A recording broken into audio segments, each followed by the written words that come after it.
Did you know in the United States, in the quiet woods of Connecticut, a porcelain doll may still be weeping beneath the earth? The story begins in the fall of 1954 in a tiny town that even maps seem to forget.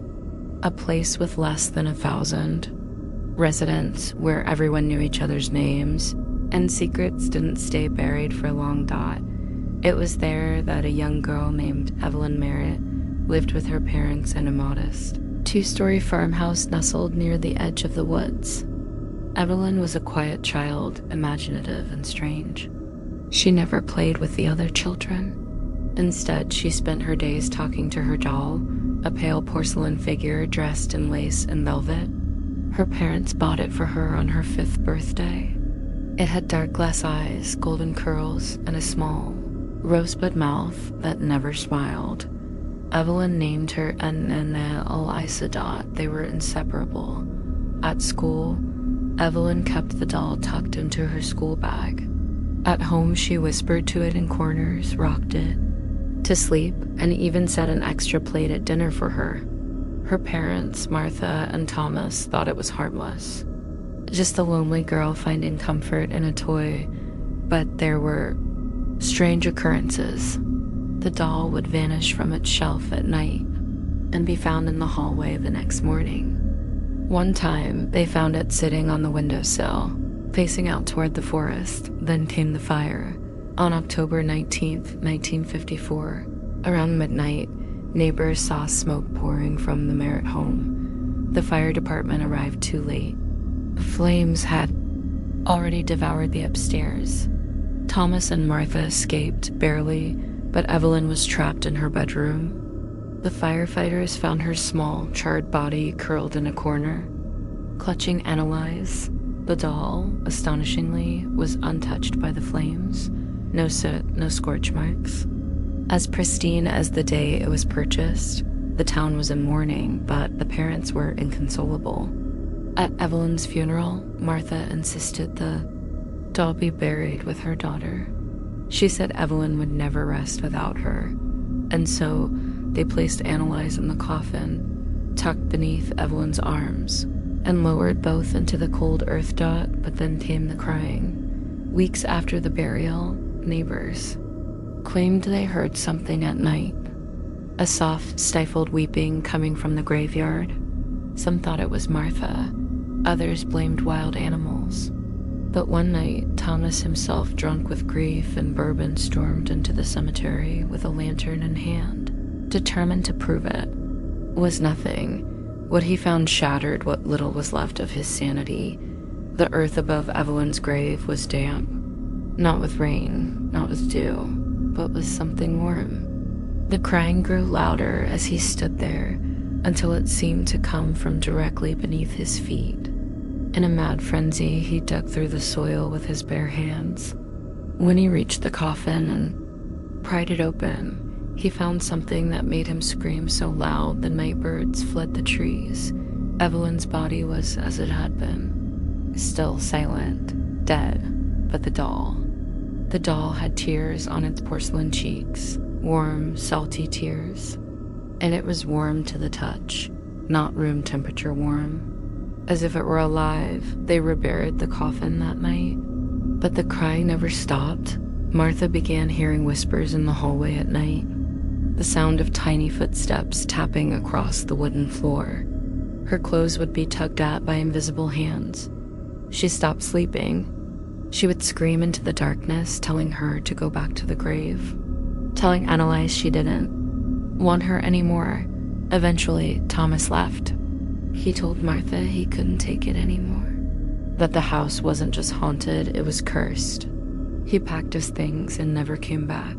Martha stayed behind, clinging to memories of Evelyn, until the night she vanished. It was snowing heavily when a neighbor came by with soup and found the front door wide open. The fireplace was cold, the kitchen untouched, but in Evelyn's old room, the bed was still made, and on the windowsill sat Annalise. Still warm. Martha was never seen again. Over the next 2 decades, the story passed through whispers. Teenagers dared each other to visit Evelyn's grave. They said if you stood there at midnight, you could hear the crying, sometimes loud, sometimes faint. And if you stood too close, you'd feel something cold wrap around your wrist. Some felt a tug on their shirt. Others heard a child's voice asking, "Will you play with me?" One boy went missing in 1972. He told his friends he was going to spend the night beside the grave to prove the story was fake. They found his sleeping bag and flashlight in the cemetery the next morning, but no sign of him. Just one thing left behind, the doll. Only now, she wasn't buried. She was sitting upright on the headstone, facing the woods. That's when people started saying Annalise had moved, that she wasn't tied to the grave anymore, that she was looking for something or someone. One local minister tried to dig up the grave and remove the doll, but when he opened the coffin, there was nothing. Inside, no Evelyn, no Annalise, just rotted linen and an empty box. Some believe Evelyn never died in that fire, that she became something else, something not quite human. Others believe the doll itself is the entity, feeding on grief, loneliness, and innocence, that every owner becomes a victim, that it attaches itself to sorrow. A traveling antique dealer once claimed he'd come across a doll matching Annalise's description at a shop in New Hampshire in 1986. He said it felt wrong the moment he touched it, that it was too warm, that its eyes followed him across the room. He didn't buy it. The shop closed a week later after the owner was found dead, his eyes clawed out. The doll was never recovered.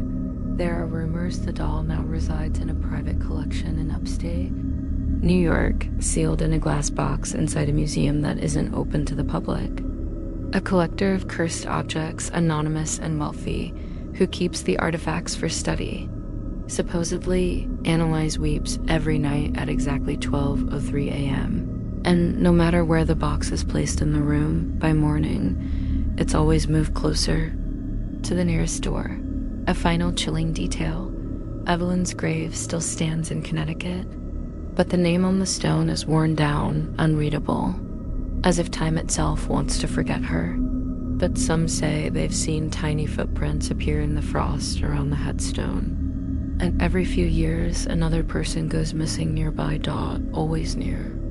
Midnight. Always when they're alone. Always after saying they don't believe in haunted dolls. So if you ever find yourself in Connecticut and you stumble upon a cemetery shrouded in fog and you hear a faint weeping ... do not look for the source. Do not answer the whisper. And whatever you do, don't follow the sound of tiny feet, because Annalise may still be searching ... and if she finds you ... she'll never let go. But the story of Annalise didn't die in the 20th century. In fact, she's more active now than ever. It was 1993 when the legend took a new turn. A family from New York, Mark and Dana Kellerman, along with their 2 children, Sophie and Max, moved into a newly renovated house on the outskirts of New Haven. It was a beautiful colonial-style home, with a fireplace in every room and original hardwood floors. What they didn't know was that the house had been built on repurposed land that had once been part of the Old Town Cemetery, where Evelyn Merritt was buried before the town relocated the graves due to expansion, or at least that's what officials claimed. Just weeks after moving in, Sophie, their 6-year-old daughter, began talking to someone no one else could see. She says her name is Annie, Sophie told her mother one night, calmly.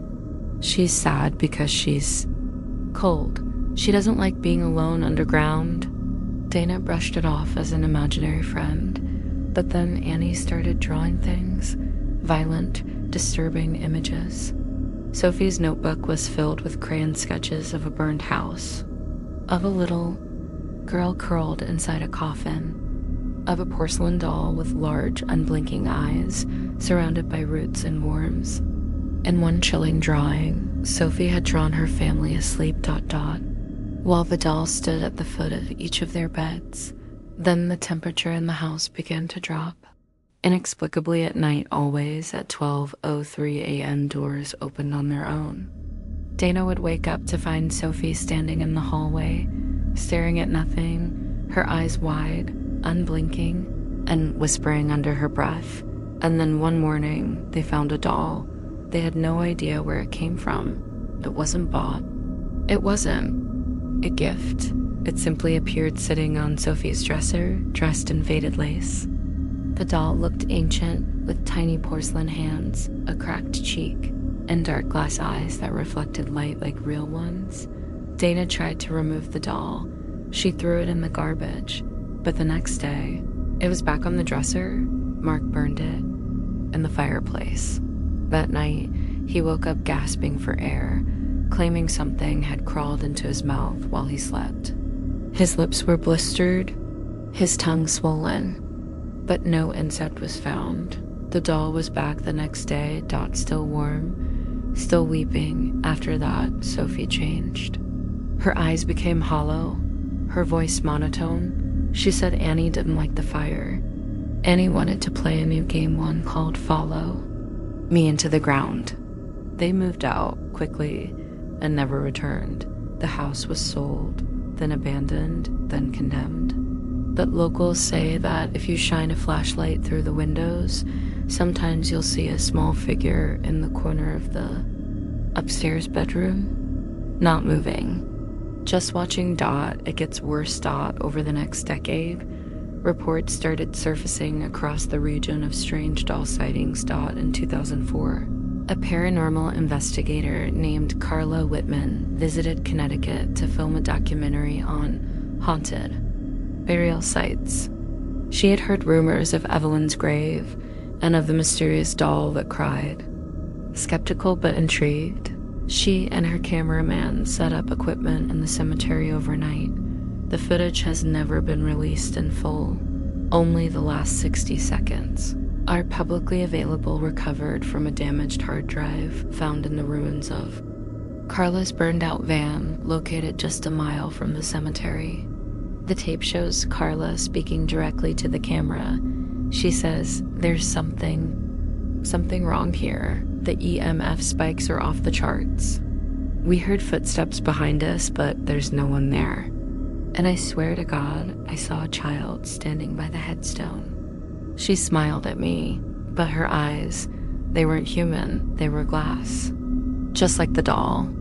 Then the tape cuts to Black Dot in the last frame, just before static takes over. There's a blurry image, a porcelain doll, its head turned ever so slightly toward the camera. Dot smiling, Dot Carla. And her cameraman were never seen again. The only thing left. In the van, a doll, slightly warm and weeping. Dot, by 2010, the legend had reached the internet. Forums dedicated to cursed objects, urban legends, and paranormal encounters began compiling reports of sightings. People posted photos of dolls appearing in their homes after visiting Connecticut. Others claimed to have received them in the mail with no return address, wrapped in burlap and tied with old twine, with notes written a child's scrawl. "I missed you, let's play." Several of these posters went dark days after posting. One user named Candle Wax Girl wrote in 2011, "My sister went to that cemetery and dared the ghost to show itself. That was 3 nights ago. Now she's not the same. She sits up in bed all night, rocking back and forth, holding a doll we've never seen before. She won't eat, she won't speak. She just sings nursery rhymes backwards. We're scared, please help." Her account was deleted 3 hours later. Police visited the home days later. They found the family gone. Inside the house was one thing left on the kitchen table: a porcelain doll with a crack down its face and tears staining its cheeks. Dot, still warm. Dot. And then came the academic interest.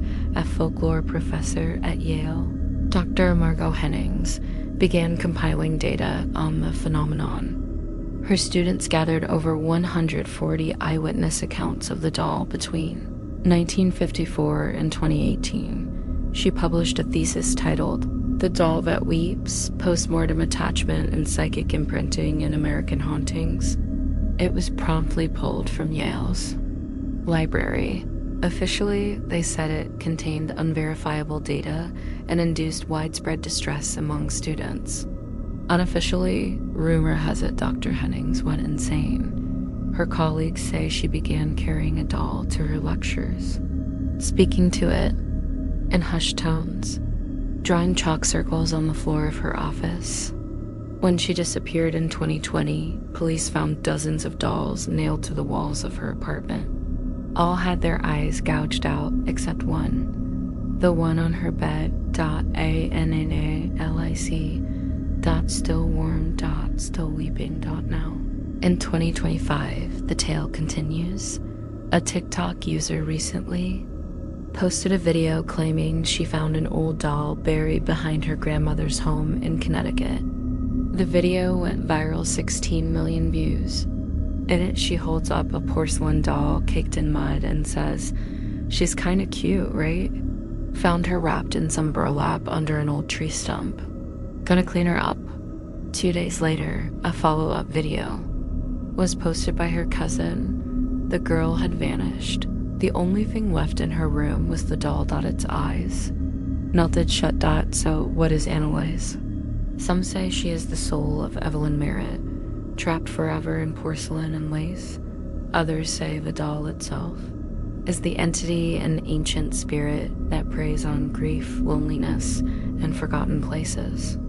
Some researchers compare it to the Dybbuk box of Jewish folklore. Others say it's a tulpa idea given form through fear and belief. But here's the truth. No one wants to admit she doesn't just haunt the grave anymore. She doesn't need to. She follows the curious, the bold, the skeptics. She's a story shared late at night, a video reposted too many times, a name whispered just once too often. Annalise. Say it out loud. Just once and see what happens. Feel that chill on your neck, that pressure behind your eyes, that flicker of movement in the corner of your room. She's listening. She's always listening. And if she finds you, you'll never be alone again.